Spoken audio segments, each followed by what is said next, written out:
ছেলে আছে তোমার হোয়াটসঅ্যাপে লাভ লাভ লাভ লাভ দেবে, তোমার ইনবক্সে গিয়ে টুকি মেরে যাবে, কিন্তু তোমার কোনো পোস্টে কোনো কমেন্ট বা কোনো রিয়াক্ট দেবে না। আমি বলছি তারা আসলে তোমার মতো এরকম অনেকেরই ইনবক্সে গিয়ে টুকি দেয়, লাভ দেয়, অ্যাকচুয়ালি চান্স নেয় আর কি, মানে কি কখনো কোথায় পড়তে যায় আর কি। এবার পাবলিকলি যদি তোমার পোস্টে তারা কমেন্ট করে বা একটু রিয়াক্ট করে দেয়, ওনারা যদি জেনে যায় তাহলে হাতছাড়া হয়ে যাবে। সেটা কি করা যায়? না না না, সেই সুযোগ তো হাতছাড়া করা যায় না, তাই না?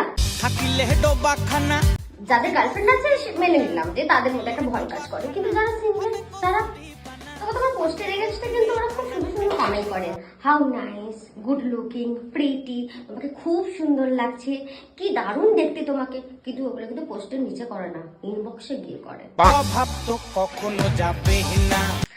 আসলে এরকম শুধু তোমার সাথে হয় না, তোমার মতো আরো অনেকের সাথে ওরা এরকম করে। আসলে সব জায়গায় ছিপে রাখতে হয়, তাই না? মোদি স্বভাব তো কখনো যাবে না। আসলে সোশ্যাল মিডিয়াতে তোমার পোস্টগুলো এমন ভাবে মিস করে যায় যেন মনে হয় ওদেরকে তুমি হাইড করে পোস্ট করেছো। মোদি স্বভাব তো কখনো যাবে না।